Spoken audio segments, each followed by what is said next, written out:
Constitucionales, un programa auspiciado por la Asociación Argentina de Justicia Constitucional. Bienvenidos a Aires Constitucionales, espacio de la Asociación Argentina de Justicia Constitucional bajo la presidencia del doctor Patricio Maraniello. Pueden encontrarnos en nuestra página www.ajc.com.ar, en nuestras redes sociales, Facebook, Twitter, LinkedIn, en Instagram, en AJC-ARC, encontrar todos nuestros programas en nuestro canal de YouTube y contactarse con nosotros a nuestra dirección de mail info@ajc.com.ar. Todos los viernes de 19 a 20 horas los esperamos en Aires Constitucionales en su emisión radial en streaming en www.onradio.com.ar y live en Facebook e Instagram en Aires Constitucionales on Radio.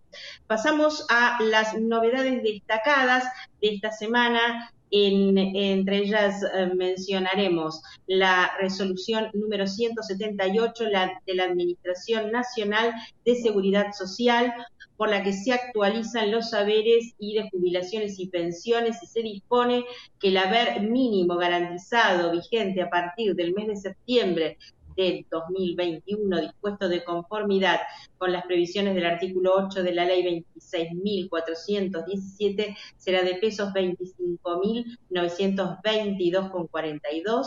El importe de la prestación básica universal será de 11.858,33 y el importe de la pensión universal para el adulto mayor se fija en la suma de pesos 20.737,94 centavos. Por resolución 503 del Ministerio de Desarrollo Productivo se aprueba el reglamento de acceso establecido en el programa Crédito a Tasa Cero 2021, a fin de determinar los requisitos que deberán dar cumplimiento los sujetos adheridos al régimen simplificado para pequeños contribuyentes y las condiciones de financiamiento bajo las cuales se otorgarán. Por resolución 5052 de la FIP se establece hasta el 30 de noviembre inclusive la suspensión de la iniciación de los juicios de ejecución fiscal y la traba de medidas cautelares y la suspensión de la traba de embargos sobre fondos o valores de cualquier naturaleza depositados en entidades financieras o sobre cuentas a cobrar, así como la intervención judicial de caja. Muy bien, vamos a una breve pausa y ya volvemos con más Aires Constitucionales con nuestro invitado del día de hoy.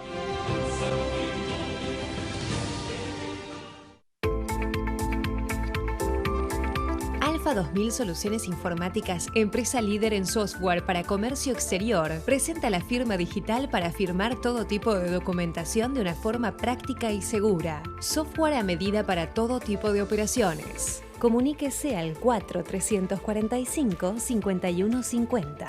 www.alfa2000.com.ar.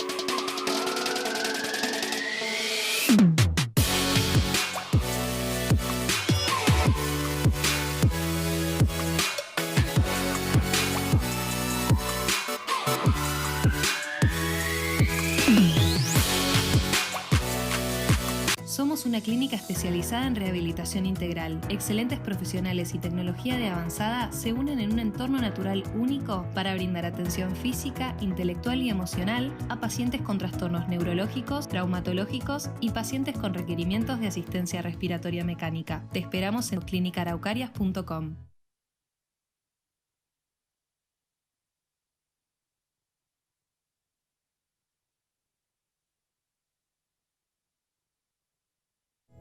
Vivamos Vicente López. Muy bien, y aquí estamos de regreso con Aires Constitucionales, con nuestro invitado del día de hoy, el doctor Andrés Gil Domínguez. Él es profesor de Derecho Constitucional de grado, posgrado y doctorado en la Universidad de Buenos Aires y la Universidad Nacional de La Pampa, la Universidad de Salamanca y la Universidad de Sevilla. Es abogado, doctor y postdoctor en Derecho por la Universidad de Buenos Aires. Fue miembro integrante del Consejo Consultivo para el Fortalecimiento del Poder Judicial y el Ministerio Público. Este consejo presentó al presidente, doctor Alberto Fernández, un informe final sobre la reforma, ¿verdad?, del sistema judicial. ¿Cómo está, doctor? Bienvenido a Aires Constitucionales. Buenas tardes, Claudia. ¿Cómo estás? Muchísimas gracias por la invitación. A usted, doctor, un honor de contarlo en este espacio. Bueno, se ha cumplido un año, ¿no? El 28 de agosto del 2020 se obtuvo la media sanción del Senado con 40 votos afirmativos y 26 negativos respecto de la denominada reforma judicial. Pero antes de introducirnos en este tema, y que realmente lo hemos convocado porque usted es más que una autoridad en la materia, yo quisiera que usted le dé a nuestra audiencia, que es general, digamos, no solo son letrados, ¿cuál es su opinión respecto a si hoy por hoy el sistema jurídico que tenemos es eficiente respecto de como garantía eficaz de los derechos? A mí me parece que la respuesta tiene que estar más que nada enfocada a si el sistema judicial argentino federal es un sistema que responde o que funciona de modo analógico o de modo digital.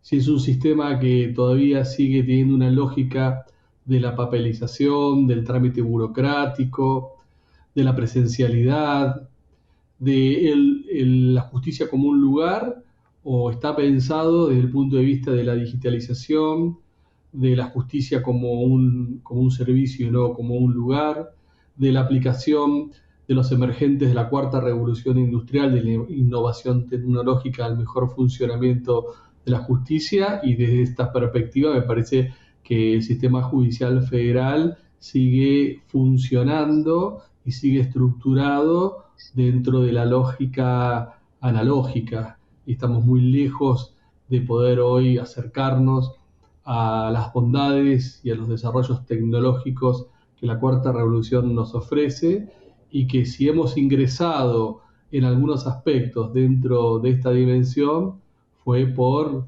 la aparición abrupta del COVID-19, que resignificó el funcionamiento de la sociedad y le impuso al Poder Judicial pasar a una digitalidad primitiva, precaria, pero digitalidad al fin, teniendo en cuenta aunque en los primeros meses de pandemia no funcionó el servicio de justicia. Entonces, desde ese punto de vista me parece que es fundamental tener como política de Estado una agenda de innovación tecnológica basada en la inteligencia artificial, para que el servicio de justicia deje de pensarse de esta forma analógica del siglo pasado, se piense como un servicio, no como un lugar, y se utilicen todas aquellas herramientas que hoy son de alguna manera el vínculo existencial, el vínculo que genera subjetividad en las generaciones que ya están, las que van a venir y las que van a ser usuarios del servicio de justicia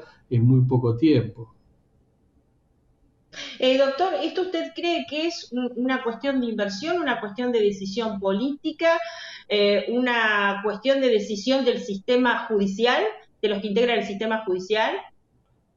Fundamentalmente es una decisión política, porque en costos, por ejemplo, tener una inteligencia artificial en el ámbito de la Corte Suprema de Justicia, hoy se podría generar un convenio de cooperación con la Corte Constitucional Colombiana, que tiene una IA que se llama Pretoria, que es un código abierto y que con una inversión más o menos de $200.000 podría funcionar en el ámbito de la Corte Suprema de Justicia. Esto en el presupuesto del Poder Judicial es mínimo.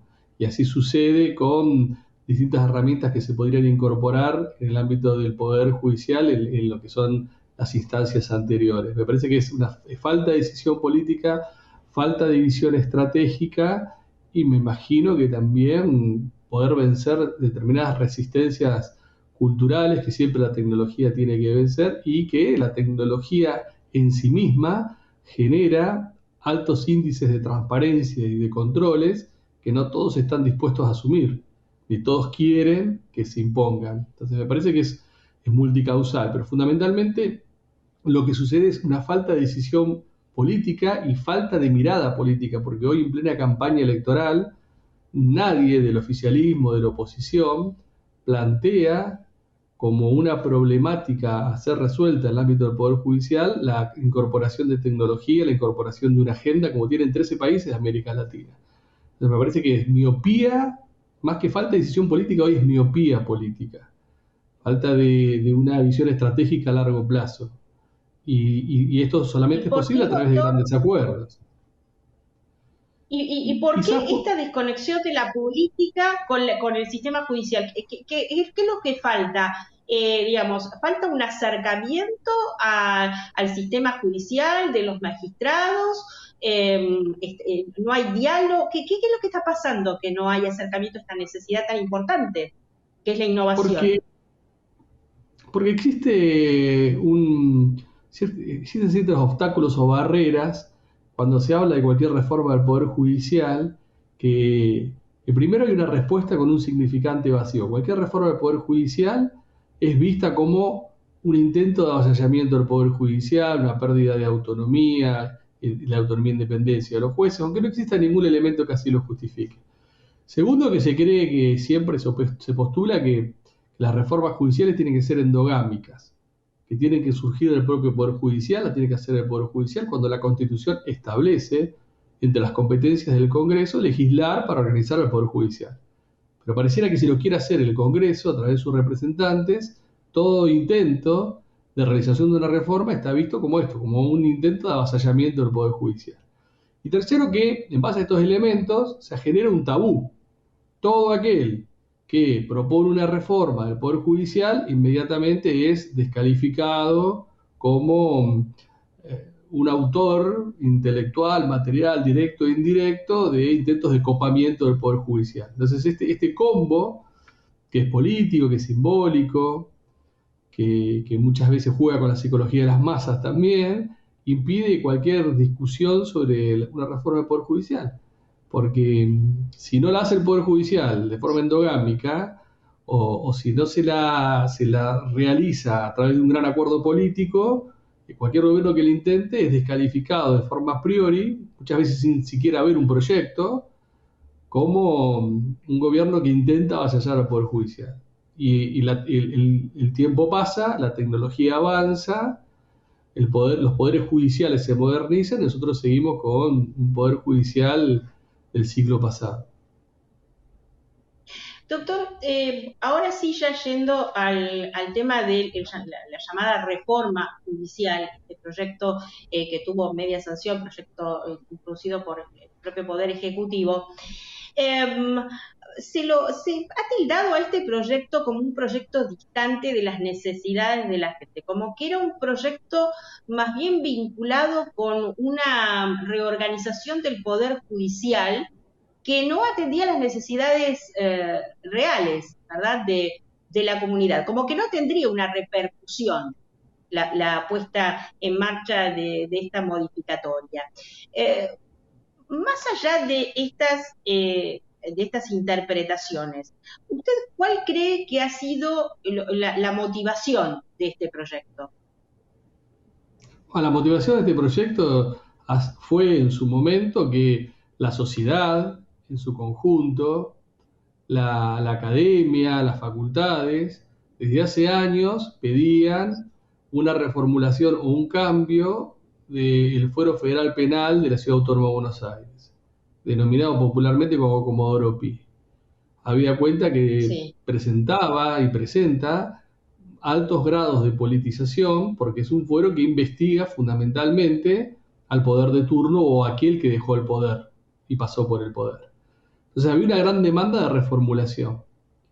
Desde ese punto de vista no había muchas alternativas. Siempre una alternativa fue la unificación del fuero con el fuero penal económico a los efectos de generar una mayor cantidad de jueces, de hacer una distribución más equitativa de causas y de quitarle ese poder político que han demostrado los jueces y las jueces de Comodoro Pi. Entonces había una gran demanda. Eso fue positivo porque desde ese punto de vista se respondió a una demanda. El problema fue que se creaban nuevos juzgados, que se designaban a jueces subrogantes en juzgados creados cuando la jurisprudencia de la Corte ha interdictado la constitucionalidad de designar jueces y juezas subrogantes de juzgados creados originariamente, ¿no?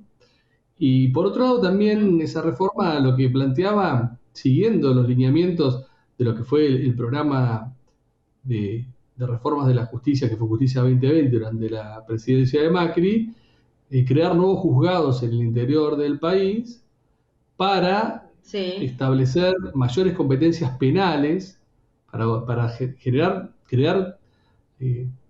tribunales penales federales en el interior del país, especialmente en aquellas zonas más signadas por la amenaza del narcotráfico. Porque hoy tenemos los tribunales penales federales interiores, tribunales federales multitemarios, multicausales. Entonces, la idea era crear solamente tribunales penales federales que se dedicaran exclusivamente a lo penal y los otros tribunales federales se dedicaran a las otras competencias. Y esto también era positivo. Lo que pasa es que en la negociación de la media sanción que recibió en el Senado se incrementó notablemente la creación de muchos juzgados que no respondían a esta lógica. Pero desde ese punto de vista, en estos dos aspectos, la reforma intentó dar respuestas a inquietudes y a demandas de la sociedad. Quizás no de la forma totalmente correcta desde la respuesta normativa, pero esto se podría haber saldado en el debate en la Cámara de Diputados. Pero que existía y existe una gran demanda de la sociedad respecto a estos temas, reformular Comodoro Pi, combatir el narcotráfico en el interior del país y que la justicia penal, la justicia federal no penal diera respuestas más rápidas, así es una demanda de la sociedad. Lo que pasa es que de antemano se la descalificó, la oposición la descalificó y le atribuyó el carácter de venir a avasallar al Poder Judicial y venir a libanizar al Poder Judicial, y entonces es muy difícil. Muchos colegas de mi rubro dijeron que con este proyecto lo que se ponía en juego era la subordinación del Poder Judicial al Poder Ejecutivo, y cuando se los ha interrogado en qué artículo, cómo, y probablemente. Entonces, de alguna manera esto demuestra lo que yo hablaba al principio de la entrevista, que cuando se intenta una reforma, aunque quiera dar respuestas, no de manera acabada desde el punto de vista de la propuesta, pero que esto puede ser debatido y mejorado, la descalificación a priorística es absoluta y muy brutal, entonces es muy difícil avanzar en reformas judiciales. Doctor, más allá de esta consideración que usted hace y que la reforma surja del Poder Legislativo, en esta situación en particular, ¿se generaron instancias de consulta con el Poder Judicial? Yo desconozco porque no estuve en la redacción de ese proyecto ni soy parte del Poder Ejecutivo. Ajá. Si existieron o no existieron consultas. Ahora, no es una condición indispensable. ¿Sí? Puede existir o no pueden existir consultas, porque quien tiene la capacidad de resolver esto es el Congreso de la Nación a través de proyectos presentados por el Poder Ejecutivo que tiene iniciativa constitucional o a través de proyectos presentados por los miembros del Congreso. Entonces, puede haber consultas o no puede haber consultas, pero esto es condición necesaria, pero no suficiente como para descalificar a un proyecto, porque el corazón de la democracia es el poder legislativo, y constitucionalmente otro poder legislativo está facultado para dictar leyes que tengan por objeto la organización del Poder Judicial. Entonces, puede que sí o puede que no, pero esto no es condición como para, si no existieron estos diálogos, o estos acercamientos, estos intercambios, no es una condición para descalificar por sí mismo a un proyecto. Correcto. Bueno, usted ha formado, ha sido parte de este consejo consultivo. Por supuesto que han, me imagino, estudiado profundamente el proyecto. No tenemos mucho tiempo, apenas nos quedan unos 5 minutos. Si usted pudiera resaltar cuáles son los aspectos relevantes que ustedes consideraron que debía tener el proyecto y que no tenía. O sea, ¿cuáles eran las Bueno, falencias que tenía el proyecto? pero nosotros fuimos convocados para hacer un Sí. relevamiento de ciertos aspectos de la justicia, el funcionamiento, pero no de la reforma que estaba en el Congreso. Nosotros fuimos convocados Ah, como bien. presidente para hacer un relevamiento y un informe final que lo elevamos en tiempo y forma, que consta casi de 1000 páginas, sobre la Corte Suprema de Justicia, el Consejo de la Magistratura, el Ministerio Público, el juicio por jurados y la mejor formulación posible de la transferencia de jueces y juezas y del personal de la Justicia Nacional Penal a la Justicia de la Ciudad Autónoma de Buenos Aires. Esos fueron los puntos que nosotros trabajamos, esos fueron los puntos sobre los cuales Sí. elevamos la propuesta, que tuvo 4 ejes transversales, que estuvieron signados por democracia, federalismo, perspectiva y paridad de géneros y una agenda de innovación basada en inteligencia artificial. Nuestra idea en la propuesta es una reformulación integral del sistema de justicia desde el momento en que una persona se anota en un concurso para intentar acceder al cargo de juez o jueza hasta que la Corte Suprema de Justicia resuelve un caso. Nosotros hicimos una propuesta de reformulación integral, muchas veces tomando ya algunos aspectos y propuestas que se habían ido elevando a lo largo del tiempo en distintos debates doctrinarios, distintos congresos, y tratando de hacerlo de forma lo más sistemática posible. Nosotros tuvimos 90 días, trabajamos digitalmente, estábamos encerrados por la pandemia como todos. Así que bueno, fue un trabajo muy arduo en un contexto bastante difícil. No obstante esto, lo entregamos en los plazos que nos habían asignado y es un trabajo que está pensado no solamente para este presidente, está pensado para cualquier presidente o presidenta que quiera desarrollar una política pública de reforma del Poder Judicial. Ahí va a encontrar bases muy sólidas para el debate y para la discusión. Esto no es que nosotros hicimos propuestas cerradas para no ser discutidas, son propuestas que responden a un determinado Son diagnóstico propuestas, y que tratan de claro. dar respuestas a los problemas que nosotros detectamos. Entonces, por lo que entiendo, doctor, que usted está diciendo, estas son propuestas que podrían, en una segunda etapa, luego tratamiento en la Cámara de Diputados, podrían incorporarse estas cuestiones, ¿verdad? Tratadas Bueno, por el Consejo. sí, Podría ser, podría. todas estas propuestas necesitan de proyectos de ley.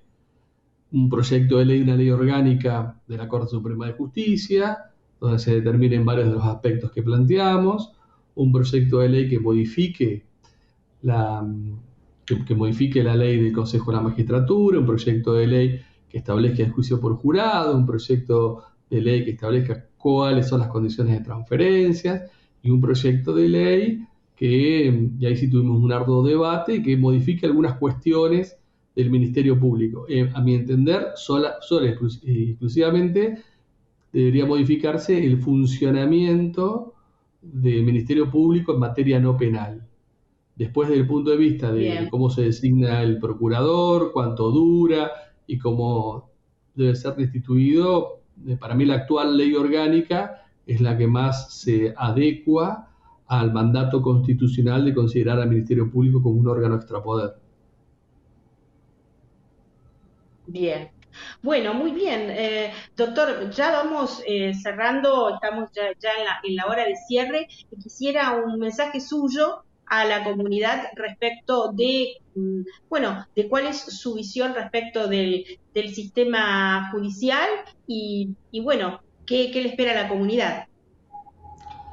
Mi mensaje es que si nosotros pensamos en las nuevas generaciones en las generaciones que están por venir, que su lógica de vida, de intercambio, es digital, es de alguna manera dentro de la estructura de cómo funcionan hoy las aplicaciones, no podemos seguir haciendo funcionar al sistema judicial con la lógica del metegol, porque va a haber una diferencia disruptiva tan grande entre lo que el sistema va a ofrecer y lo que estas nuevas generaciones van a demandar, que se va a profundizar mucho más de lo que hoy existen las deficiencias de respuestas inmediatas y efectivas de las demandas sociales ante el Poder Judicial.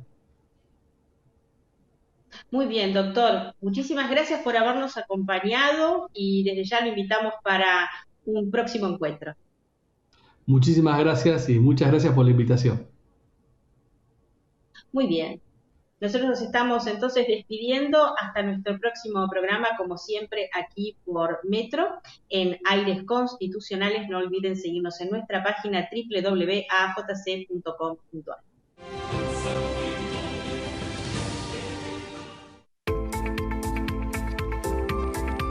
Alfa 2000 Soluciones Informáticas, empresa líder en software para comercio exterior, presenta la firma digital para firmar todo tipo de documentación de una forma práctica y segura. Software a medida para todo tipo de operaciones. Comuníquese al 4345-5150. www.alfa2000.com.ar.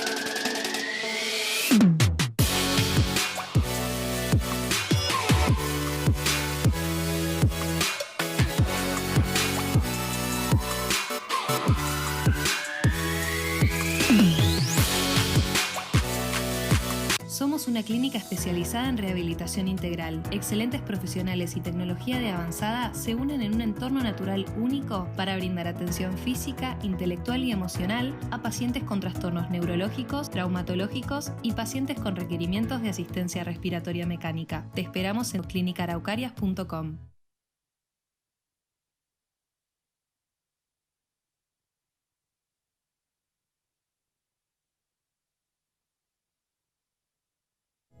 Vivamos Vicente López.